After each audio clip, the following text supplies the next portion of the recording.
Assalamualaikum warahmatullahi wabarakatuh. Salam sejahtera bagi kita semuanya.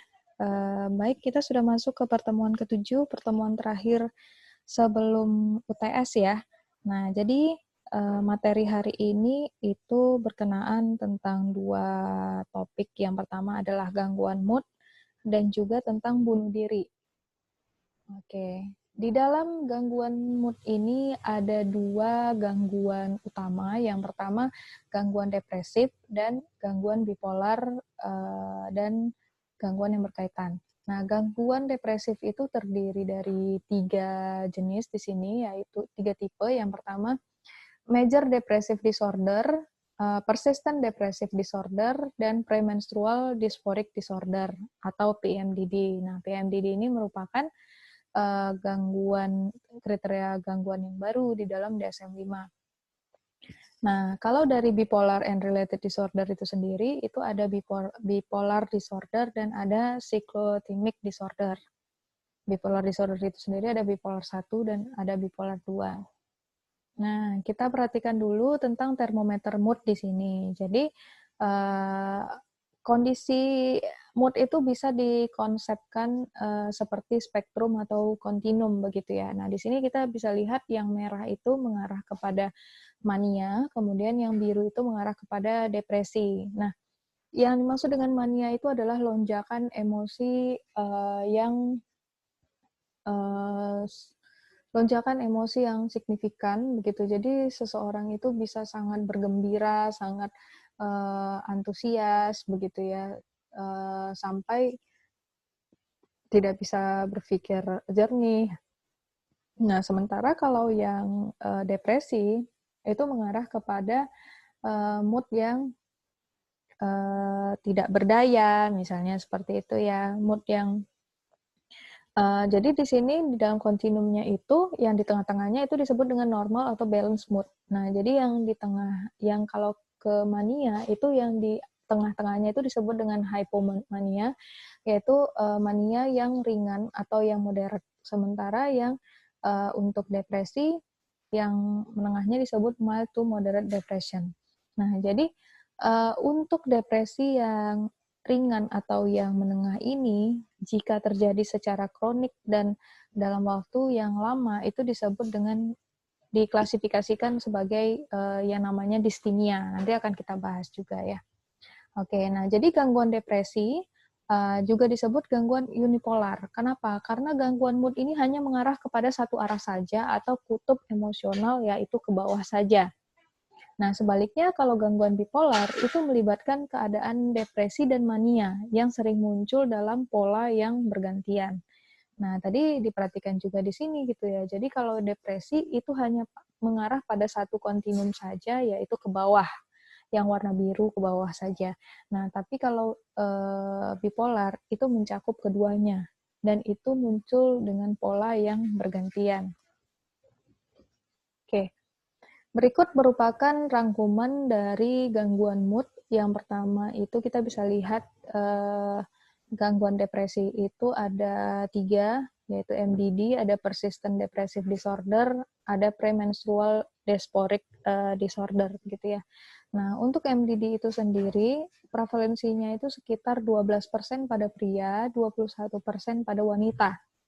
Jadi cukup banyak begitu ya. Nah, jadi ciri-ciri major atau simptom pada depresi ini yaitu adanya episode depresi yang parah yang dikarakteristikkan dengan mood yang menurun, adanya perasaan tidak berdaya atau tidak berharga yang seperti itu, adanya perubahan pola tidur gitu, adanya perubahan selera makan, adanya kehilangan motivasi atau kehilangan minat untuk melakukan kegiatan pada umumnya, kegiatan yang biasa dilakukan. Nah, jadi mengikuti episode depresif ini, seseorang itu bisa kembali kepada kondisi seperti biasanya begitu ya. Namun pengulangan itu biasa terjadi. Nah, di sini ada juga disebut dengan seasonal affective disorder, yaitu tipe depresi major yang berkaitan tentang musim atau cuaca. Nanti kita akan bahas juga. Nah, selanjutnya kita bahas tentang persistent depressive disorder atau dysthymia. Ini prevalensinya sekitar 4,3%. Jadi ini adalah pola kronis dari depresi, begitu. Nah, jadi seseorang yang mengalami depresi yang ringan, begitu ya, ini terjadi sepanjang waktu begitu. Nah, jadi premenstrual kalau PMDD itu prevalensinya tidak diketahui, ditandai dengan perubahan mood pada saat periode premenstruasi wanita begitu. Nah, jadi di dalam kategori diagnostik DSM-5 ini kan merupakan yang baru begitu dan mendatangkan beberapa kontroversi begitu. Nah, jadi bipolar disorder nih, kita membahas tentang bipolar disorder, itu prevalensinya sekitar 1%. Ciri-ciri utamanya yaitu periode ini meliputi pergantian mood, kemudian pergantian energi level, kemudian level dari aktivitas antara mania dan depresi, gitu ya. Ada 2 kategori di sini. Nah, jadi di sini juga mempengaruhi normal mood seseorang. Jadi ada 2 tipe dari bipolar ini, bipolar 1 dan bipolar 2, begitu ya. Nah, jadi di sini terjadinya 1 atau lebih episode manik pada bipolar 1 dan bipolar 2 itu adanya episode major depresif dan hipomania episode, tapi tidak lengkap episode dari manik itu sendiri. Nah, jadi manik episode itu dikarakteristikan dengan cara bicara yang cepat, kemudian energi atau aktivitasnya yang meningkat, kemudian adanya ide-ide yang yang random, yang tidak terarah begitu ya. Nah, kemudian adanya pengambilan keputusan yang buruk. Misalnya seperti tiba-tiba meninggalkan pekerjaan, kemudian mendaftar menjadi mahasiswa di universitas mana misalnya gitu ya. Atau misalnya shopping yang berlebihan, menghabiskan banyak uangnya seketika misalnya begitu. Atau adanya level yang tinggi dari tidak istirahat gitu, karena memang kan semangatnya bertubi-tubi gitu ya. Nah, kemudian adanya mood atau sense pemikiran yang membesar-besarkan diri.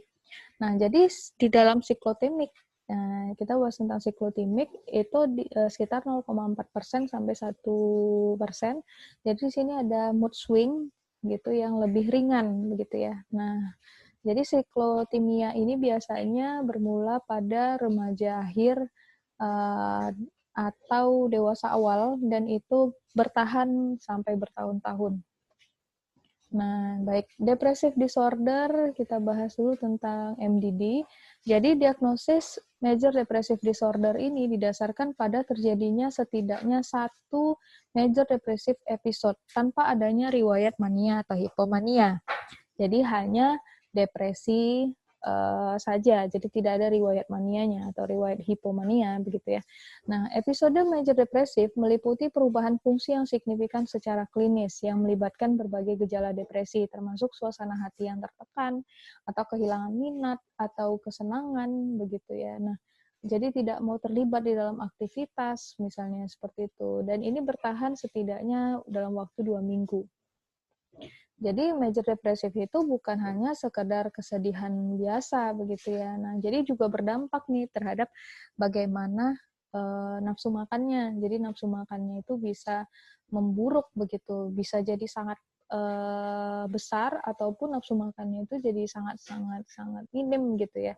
Nah, bisa juga kehilangan atau berat badannya itu bertambah gitu ya. Jadi antara bisa menjadi berat badannya itu meningkat atau ya bisa menurun secara drastis atau mengalami kesulitan tidur. Jadi tidurnya itu bisa sangat sedikit atau tidurnya itu bisa terlalu banyak misalnya begitu atau terjadi kegelisahan secara fisik dan menunjukkan gerakan motorik yang lambat gitu. Jadi misalnya kita melihat biasanya dia cukup gesit gitu ya, tapi ketika mengalami major depresif ini jadi melambat. Cara bicaranya melambat, gerakannya melambat gitu. Atau bisa jadi kesulitan berkonsentrasi gitu ya. Ataupun susah mengambil keputusan, mengalami banyak pemikiran-pemikiran tentang kematian atau tentang upaya bunuh diri gitu. Nah, jadi individu dengan depresi major itu merusak kemampuannya untuk memenuhi tanggung jawab biasa dalam kehidupan sehari-harinya. Nah, jadi di sini ada 4 perubahan. Jadi perubahan di dalam kondisi emosi, perubahan motivasi, perubahan di dalam gerakan motorik, dan perubahan kognisi. Gitu ya. Secara ringkas sudah dijelaskan di slide sebelumnya, tapi ini dipaparkan per satu-satu terkait tentang perubahannya itu di mana. Oke. Nah, jadi kalau gangguan depresi itu apa ya? Karena prevalensinya itu cukup besar begitu ya. Kita bisa melihat belasan persen untuk laki-laki dan 21% untuk wanita misalnya gitu ya. Jadi terkadang kita tidak menduga begitu ya bahwa ternyata ada orang yang bisa terkena depresi, padahal kita mungkin mengiranya dia baik-baik saja misalnya gitu ya.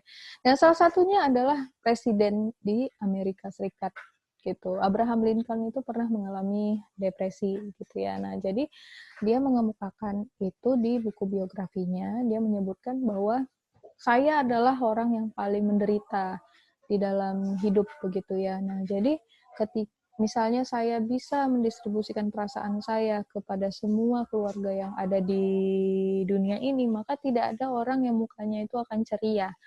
Dia mengatakan seperti itu. Nah, baik. Kenapa depresi itu bisa terjadi gitu? Faktor resikonya apa seseorang bisa terkena depresi atau tidak? Nah, biasanya episode depresi itu dapat hilang dalam hitungan bulan atau berlangsung selama 1 tahun atau lebih. Beberapa orang mengalami satu episode major depresi dan kemudian bisa kembali ke fungsi psikologis normal sebelumnya. Namun kebanyakan orang dengan MDD itu mengalami episode major depresi yang terjadi dari waktu ke waktu.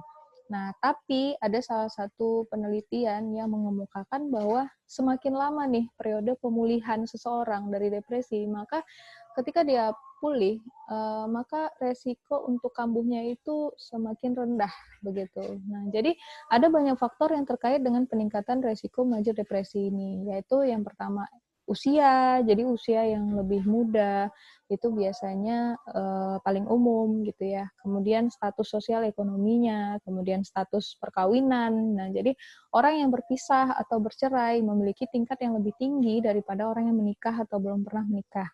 Gender, perempuan bisa memiliki tingkat yang lebih tinggi, kemudian orang dengan riwayat keluarga depresi gitu ya. Nah, memiliki riwayat pelecehan seksual pada masa kanak-kanak. Nah, lalu ada yang disebut dengan seasonal affective disorder. Nah, ini sebenarnya bukan kategori diagnostik, tapi subkategori dari depresi major. Nah, jadi kalau orang yang terkena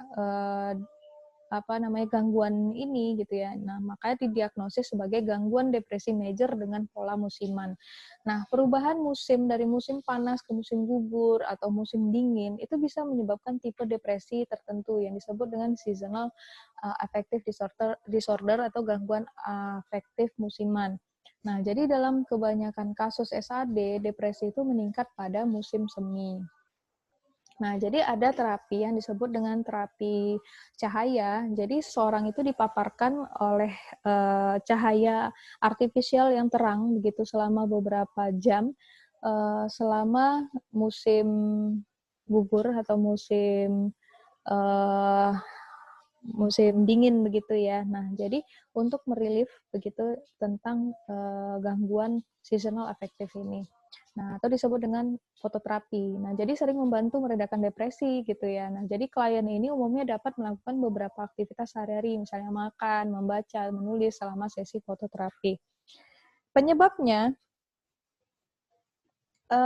belum diketahui secara pasti begitu ya. Kenapa SAD ini bisa begitu ya. Nah, jadi tapi para ahli mengemukakan ada beberapa kemungkinan. Yang pertama, perubahan musiman pada cahaya itu dapat mengubah ritme biologis yang mendasari tubuh yang mengatur proses seperti suhu tubuh, siklus tidur dan bangun begitu. Nah, kemudian perubahan musim itu dapat mempengaruhi ketersediaan atau penggunaan neurotransmitter serotonin yang mengatur suasana hati di otak selama bulan-bulan musim dingin. Lalu faktor kognitif juga mungkin berperan. Nah, lalu ada yang disebut dengan postpartum di depression, gitu ya. Nah, jadi istilah-istilah yang kita kenal seperti baby blues, maternity blues, postpartum blues, misalnya seperti itu hampir terjadi pada 80% ibu baru yang mengalami perubahan mood setelah melahirkan. Namun, hal tersebut merupakan respon yang normal terhadap perubahan hormonal terkait dengan persalinan. Namun, untuk beberapa ibu baru, perubahan mood itu bisa menjadi parah setelah waktu melahirkan. Dan ini diklasifikasikan sebagai jenis depresi major yang disebut depresi pasca persalinan atau PPD. Kadang-kadang disebut depresi perinatal. Nah, PPD ini merupakan salah satu bentuk depresi major di mana episode depresi dimulai dalam waktu 4 minggu setelah melahirkan. Nah, wanita dengan riwayat depresi atau kecemasan sebelum hamil, itu meningkatkan resiko terkena PPD ini. Nah, faktor genetik juga dapat berkontribusi pada peningkatan kerentanan. Nah, faktor lainnya apa? Nah, faktor lainnya menjadi ibu tunggal, memiliki masalah keuangan atau pernikahan yang bermasalah, pengalaman hidup yang penuh tekanan, memiliki bayi dengan berat lahir yang sangat rendah, menderita kekerasan dalam rumah tangga, kurangnya dukungan sosial dari pasangan, dan memiliki bayi yang tidak diinginkan, sakit, atau mengalami temperamen yang sulit. Penanganannya biasanya itu menggunakan CBT dan obat antidepresan. Nah, depresi pasca-partum perlu dibedakan dari reaksi yang jauh lebih jarang tetapi lebih parah. Ada yang disebut dengan psikosis pasca-partum. Nah, jadi di dalam psikosis pasca-partum ini, seorang ibu baru itu bisa kehilangan kontak dengan kenyataan dan mengalami gejala seperti halusinasi, delusi, dan pemikiran irasional. Oke, tadi itu MDD, Major Depressive Disorder, kita masuk ke Persistent Depressive Disorder atau distimia. Nah, jadi diagnosis Persistent Depressive Disorder itu dikenakan pada kasus-kasus depresi kronis yang bertahan untuk setidaknya 2 tahun. Jadi distimia itu biasanya dimulai pada masa kanak-kanak atau remaja dan cenderung menjadi kronis selama dewasa. Kata distimia berasal dari bahasa Yunani yang berarti buruk atau sulit dan timos berarti spirit. Nah, jadi orang dengan distimia itu merasa memiliki bad spirit atau dia memiliki seperti ada sisi gelapnya atau semangat yang gelap begitu ya di dalam dirinya itu sepanjang waktu. Tetapi depresi yang mereka alami itu tidak separah individu dengan gangguan depresi major. Nah, jadi dalam distimia, keluhan depresi itu mereka anggap sebagai bagian di dalam dirinya, begitu. Karena kan sudah berlangsung lama, begitu ya. Nah, jadi mereka mungkin tidak menyadari bahwa kalau itu didiagnosis, ya itu ada kategori diagnosisnya, begitu. Oke, selanjutnya PMDD, atau yang disebut dengan gangguan disporik premenstruasi. Kategori diagnostik baru di DSM-5. Nah, jadi sebenarnya PMDD ini itu adalah bentuk dari PMS gitu ya, tapi lebih parah begitu. Jadi merupakan sekumpulan gejala yang berhubungan dengan fisik dan mood yang terjadi selama periode premenstruasi wanita. Jadi periode sebelum menstruasi begitu ya. Nah, jadi beberapa gejala perlu ada untuk mendiagnosis PMDD ini, termasuk gejala perubahan suasana hati, menangis tiba-tiba atau perasaan sedih, mood-nya tertekan, perasaan putus asa, mudah tersinggung atau marah, perasaan cemas, tegang, gelisah, kepekaan yang lebih besar terhadap adanya penolakan, pikiran negatif terhadap diri sendiri, begitu. Nah, jadi gejala ini juga perlu dikaitkan dengan tekanan emosional atau fungsinya di dalam tempat kerja. Tempat kerja, bagaimana sekolah, bagaimana di dalam setting sekolah, dan bagaimana dalam kegiatan sosial yang biasa.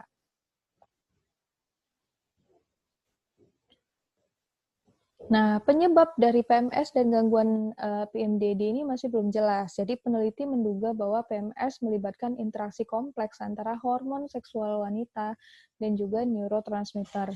Diagnosis PMDD ini masih kontroversial. Kenapa? Karena kritikus itu khawatir gitu ya, bahwa hal ini itu bisa menstigmatisasi wanita yang memiliki keluhan premenstruasi yang serius dengan memberi label mereka gangguan mental atau gangguan gangguan mental atau gangguan psikologis.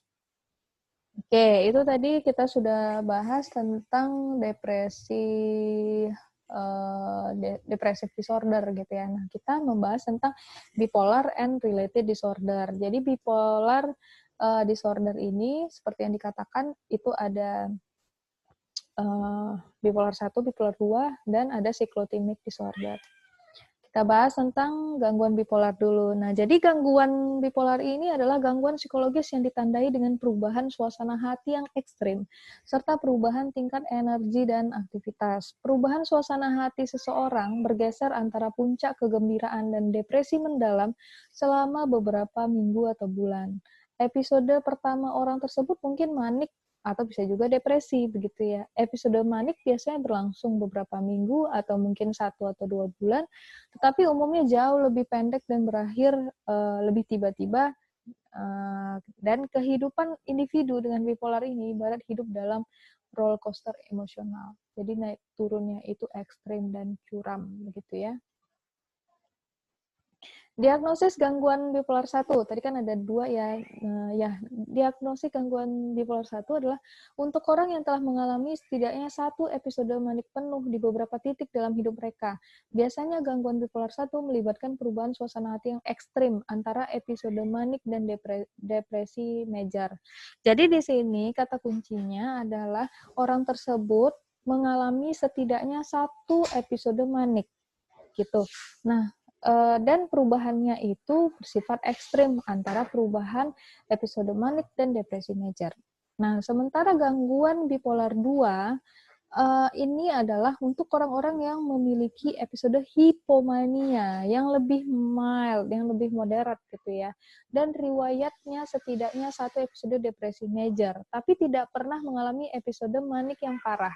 Karena tadi jadi adanya depresi, tapi ya untuk kategori mediknya itu dia hipomania begitu. Nah, jadi episode hipomania tidak separah episode manik dan tidak disertai dengan masalah sosial atau pekerjaan yang ekstrim yang berhubungan dengan mania yang parah. Nah, pada pria di dalam bipolar, pada pria itu awalnya itu awal mula gangguan bipolar biasanya dimulai dengan episode manik, sedangkan pada wanita biasanya dimulai dengan episode depresi major. Nah, tapi ini alasan yang mendasari perbedaan gender ini belum diketahui. Nah, lalu apa yang disebut dengan episode manik begitu ya? Nah, jadi episode manik itu adalah peningkatan aktivitas dan energi begitu. Nah, jadi perbedaan mendasar antara episode manik penuh atau episode hipomania itu adalah tingkat derajat atau tingkat keparahannya. Jadi kalau yang manik itu tingkat keparahannya tuh lebih tinggi daripada hipomania. Jadi selama episode manik, seseorang mengalami peningkatan atau perluasan suasana hati yang tiba-tiba atau merasa sangat ceria, sangat gembira atau sangat optimis. Nah, jadi orang-orang dengan episode mania itu cenderung bicara dengan sangat cepat. Pikiran dan perkataan mereka tuh melompat dari satu topik ke topik lain. Mereka tuh biasanya memiliki rasa harga diri yang meningkat yang dapat yang bisa saja seperti delusi kebesaran. Mereka mungkin merasa bisa memecahkan masalah dunia gitu ya, meskipun dia tidak memiliki pengetahuan atau kemampuan itu.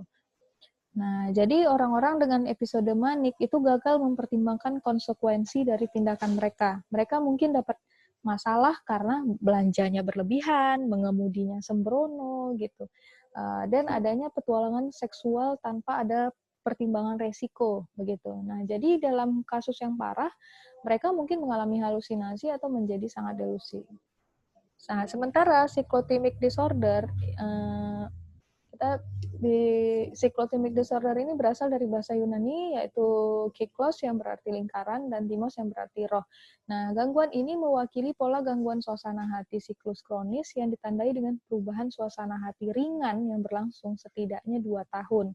Nah, gangguan siklotimik atau disebut dengan siklotimia itu biasanya dimulai pada akhir masa remaja dan atau awal masa dewasa dan berlangsung selama bertahun-tahun.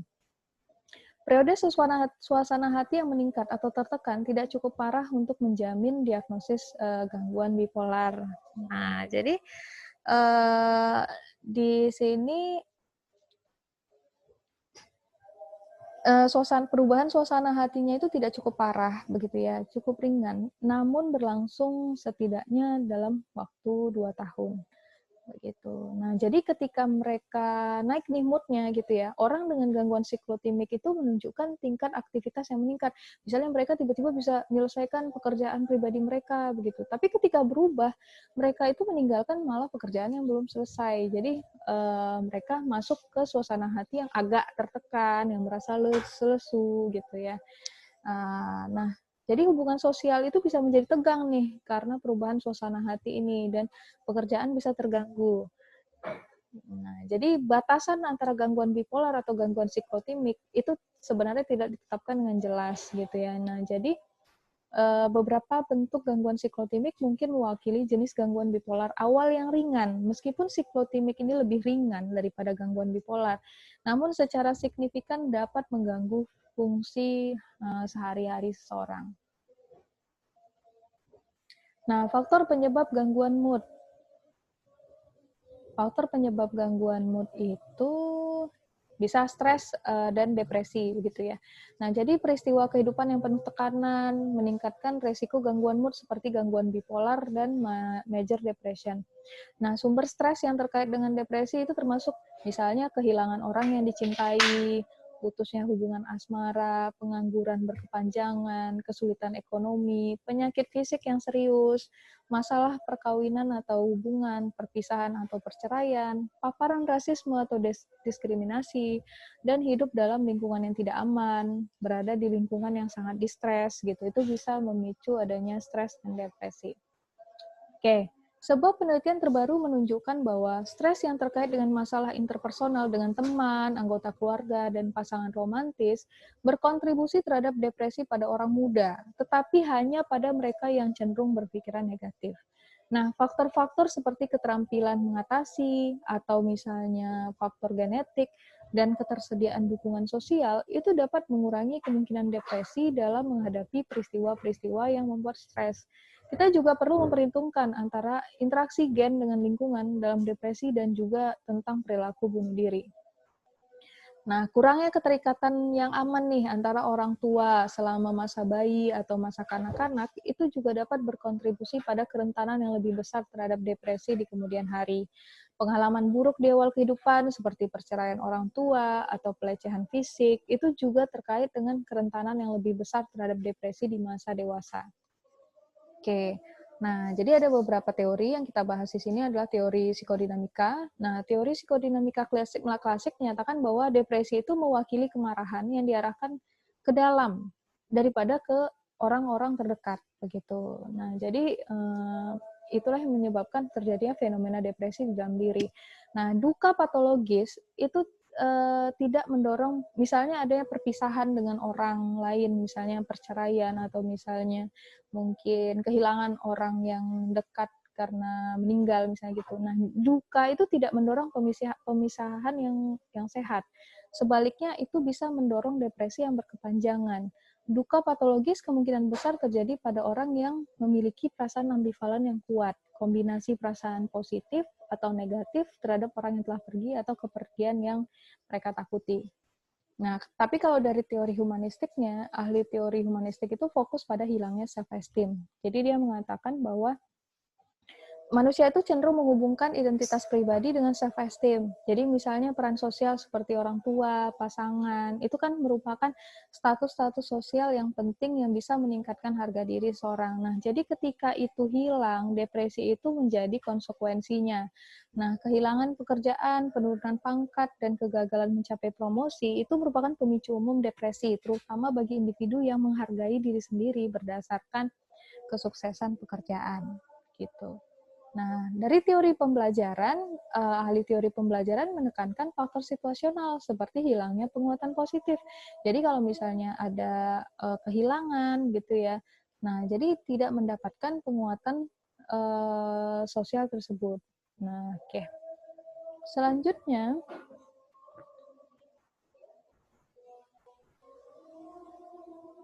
Selanjutnya teori interaksional. Nah, jadi teori interaksional dikembangkan oleh psikolog James Coyne. Nah, jadi teori interaksional didasarkan pada konsep interaksi timbal balik. Perilaku kita mempengaruhi cara orang lain menanggapi kita, dan cara mereka menanggapi kita mempengaruhi cara kita menanggapi mereka secara bergantian. Nah, jadi teori tersebut menyatakan bahwa orang yang rentan depresi itu bereaksi terhadap stres dengan mencari atau menuntut kepastian dan dukungan dari pasangan mereka. Nah, pada awalnya mungkin mereka akan memberi begitu ya dukungan tersebut. Namun ketika tuntutan tersebut dilakukan secara terus-menerus, itu akan menimbulkan lebih banyak kemarahan daripada pemberian ekspresi dukungan tersebut begitu. Nah, jadi kemudian orang tersebut itu bisa rentan terhadap penolakan yang ditunjukkan dari orang lain dan memicu rasa marah begitu ya. Nah, tapi ketika mereka marah ya bisa juga menyebabkan rasa bersalah begitu, dan kemudian menambah adanya tekanan baru di dalam dirinya. Lalu selanjutnya teori kognitif. Nah, kalau teori kognitif mengatakan bahwa psikiater Aaron Beck itu mengemukakan bahwa perkembangan depresi dengan adopsi di awal kehidupan cara berpikir yang bias dan terdistorsi secara negatif. Jadi ada keyakinan negatif tentang diri sendiri, tentang lingkungan, atau dunia pada umumnya dan masa depan. Nah, Beck menganggap bahwa konsep negatif tentang diri dan dunia ini sebagai pola mental yang diadopsi di masa kanak-kanak atas dasar pengalaman belajar usia dini. Nah, jadi di sini kalau dari teori Aaron Beck gitu ya, jadi ada the cognitive triad of depression. Jadi pandangan negatif terhadap diri sendiri gitu ya, pandangan negatif terhadap lingkungan, dan pandangan negatif terhadap masa depan. Nah, David Byrne mengidentifikasikan sejumlah distorsi kognitif yang terkait dengan depresi. Yang pertama nih, all or nothing thinking. Jadi melihat peristiwa itu sebagai semua baik atau buruk seluruhnya, atau sebagai hitam dan putih, jadi tanpa bayangan abu-abu gitu. Jadi misalnya seseorang mendapatkan nilai, jadi dia menganggap bahwa nilai A adalah yang baik, sementara B, C, D itu sama aja. Tidak gitu ya. Nah, jadi ketika dia mendapatkan B, begitu, ataupun B+, dia menganggap bahwa itu sama buruknya dengan F. Yang seperti itu. Jadi pemikiran all or nothing thinking ini juga bisa mengarahkan kepada depresi. Kemudian yang kedua, overgeneralisasi. Percaya bahwa jika peristiwa negatif terjadi, kemungkinan besar akan terjadi lagi dalam situasi serupa di masa depan. Nah, kemudian yang ketiga, filter mental. Jadi fokusnya pada detail negatif dari suatu peristiwa sehingga menolak fitur positif dari pengalaman seseorang. Misalnya dia punya banyak prestasi, tapi cuma satu atau dua yang mengalami kegagalan. Jadi dia fokusnya itu ke yang kegagalannya, begitu. Nah, yang keempat, mendiskualifikasi yang positif. Kecenderungan untuk merebut kekalahan dari rahang kemenangan dengan menetralkan atau menyangkal pencapaian seseorang. Ya, misalnya dia sudah menang, sudah berhasil dapat nilai baik, terus dia bilang, ya semua orang juga bisa melakukan itu. Jadi adanya pendiskualifikasian terhadap hal yang positif. Yang kelima, jumping to conclusion, membentuk interpretasi peristiwa yang negatif meskipun kurangnya bukti. Jadi membuat bahwa kesimpulannya itu langsung buruk begitu ya, tapi tidak tidak mau mengumpulkan bukti-bukti atau data yang lebih banyak atau detail lagi begitu. Nah, selanjutnya magnification and minimization itu juga disebut dengan catastrophizing. Jenis distorsi ini mengacu pada melebih-lebihkan pentingnya peristiwa negatif, kekurangan pribadi, ketakutan, dan kesalahan. Lalu yang ketujuh, emotional reasoning, mendasarkan penalaran pada emosi, begitu ya. Jadi kalau misalnya dia merasa sesuatu yang jelek, ini pasti karena salah dia nih, misalnya begitu. Nah, kemudian yang ke-8, truth statement. Jadi ya harusnya begini nih, nggak boleh begini. Jadi adanya kecenderungan untuk mengatakan bahwa harusnya, semestinya gitu. Nah, kemudian yang ke-9, labeling and mislabeling. Jadi menjelaskan perilaku dengan menempelkan label negatif pada diri sendiri dan orang lain. Yang 10, personalisasi, mengasumsikan bahwa seorang bertanggung jawab atas masalah dan perilaku orang lain. Nah, ini dia contoh-contohnya begitu ya, bisa dibaca di sini.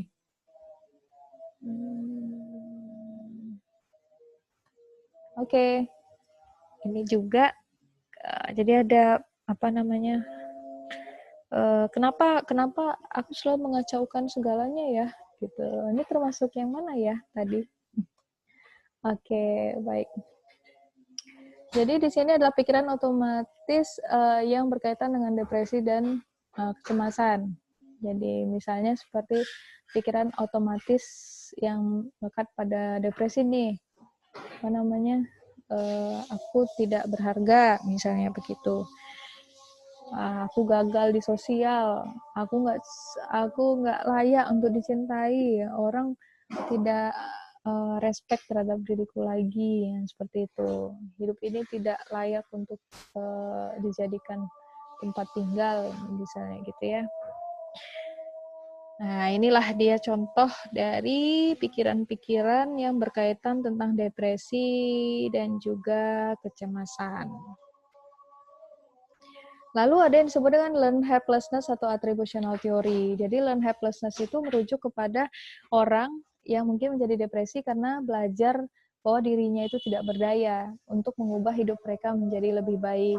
Nah, jadi ada 3 jenis atribusi yang paling rentan terhadap depresi, yaitu faktor internal, faktor global, dan faktor stabil.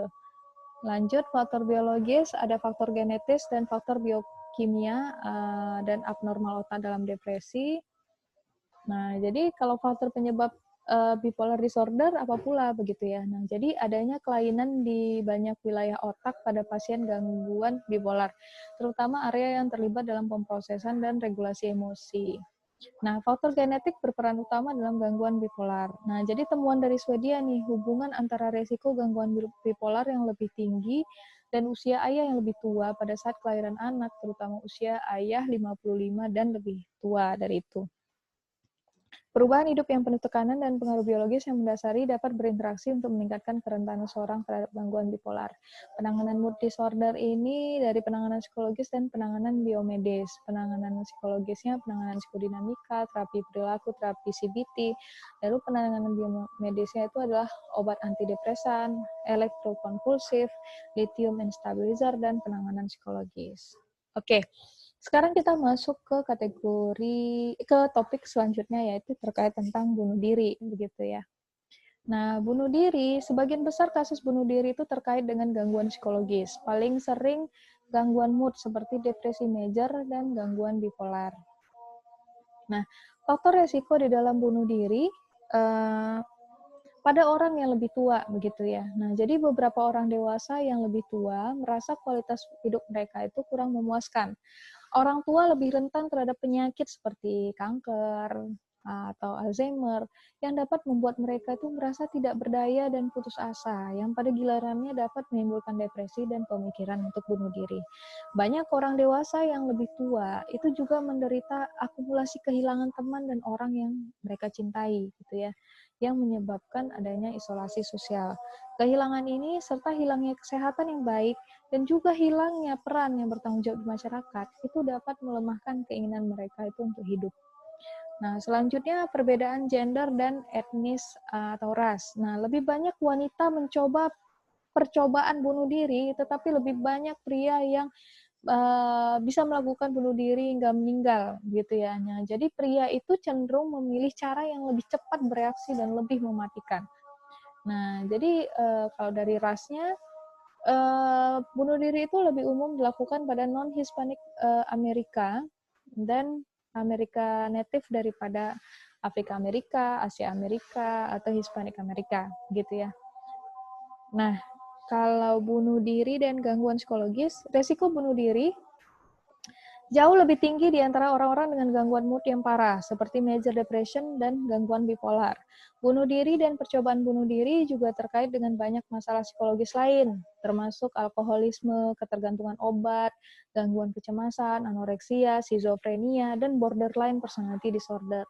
Beberapa orang yang menderita sakit parah atau penyakit mematikan mungkin berusaha melarikan diri dari penderitaan mereka itu dengan bunuh diri. Bunuh diri ini kadang-kadang diberi label bunuh diri rasional dengan keyakinan bahwa itu didasarkan pada keputusan rasional bahwa hidup tidak layak lagi untuk dijalani dalam penderitaan yang terus-menerus. Nah, bunuh diri lainnya dimotivasi oleh keyakinan lain tertentu gitu ya. Nah, misalnya seperti orang yang mengorbankan dirinya dalam protes terhadap pemerintah atau bunuh diri dikarenakan oleh bom bunuh diri, misalnya begitu. Nah, jadi upaya bunuh diri sebelumnya itu bisa menjadi prediktor penting di dalam melihat melihat bagaimana apakah seseorang itu bisa melakukan upaya bunuh diri selanjutnya begitu ya. Nah, peran stres nih. Peristiwa kehidupan yang penuh tekanan memainkan peran penting dalam mendorong upaya bunuh diri pada individu yang rentan. Orang yang mempertimbangkan bunuh diri pada saat stres mungkin tidak memiliki keterampilan memecahkan masalah dan mungkin tidak dapat menemukan cara alternatif untuk mengatasi penyebab stres.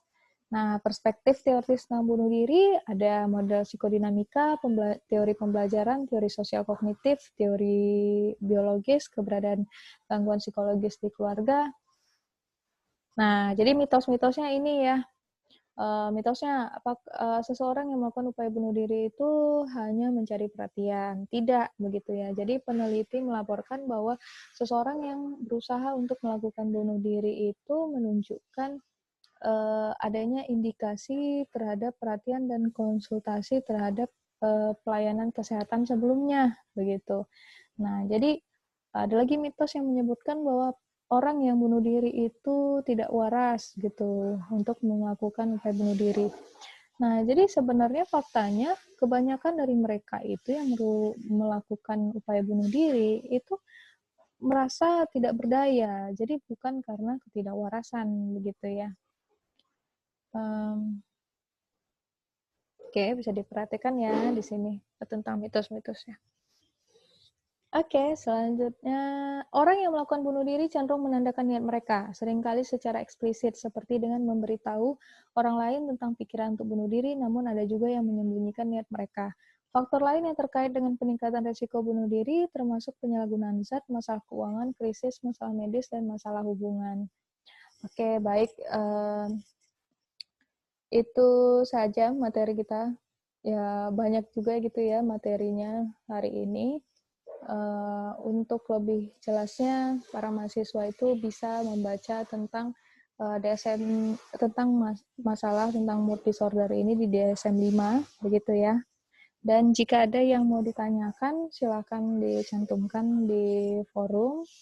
Daftar pustaka yang kita gunakan adalah seperti biasa, begitu. Nah, yang perlu diperhatikan di sini adalah kesehatan mental itu adalah sesuatu yang sangat penting, begitu ya.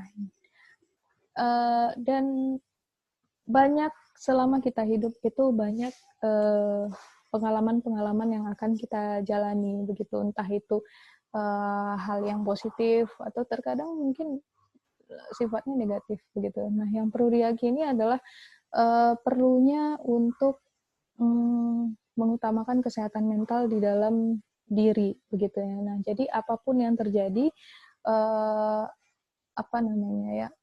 coba pertahankan kesehatan mental, gitu ya. Nah, sehingga dan perlu lebih peka terhadap orang-orang yang ada di sekeliling kita, begitu. Nah, jadi karena terkadang kalau misalnya tentang upaya bunuh diri ini seperti yang disampaikan, ada orang yang mungkin bisa menjelaskan keinginan mereka gitu untuk melakukan upaya bunuh diri, tapi ada juga yang tidak, begitu ya. Nah, jadi tapi kalau misalnya ada orang yang mengatakan bahwa mereka mau melakukan upaya bunuh diri, ya didengarkan gitu, didengarkan saja dulu begitu. Jadi jangan langsung mengatakan bahwa kita abaikan atau misalnya kita tolak gitu ya. Nah, jadi memang sensitivitas di dalam ini itu memang penting gitu, untuk memahami isu terkait tentang bunuh diri tersebut. Baik, saya rasa itu saja ya. Terima kasih banyak. Terima kasih banyak atas partisipasinya selama belajar untuk UTS gitu. Nah, jadi bahan-bahannya itu ya dari pertemuan 1 sampai pertemuan ke-7 ini. Oke, selamat belajar ya semuanya. Saya pamit dulu. Assalamualaikum warahmatullahi wabarakatuh.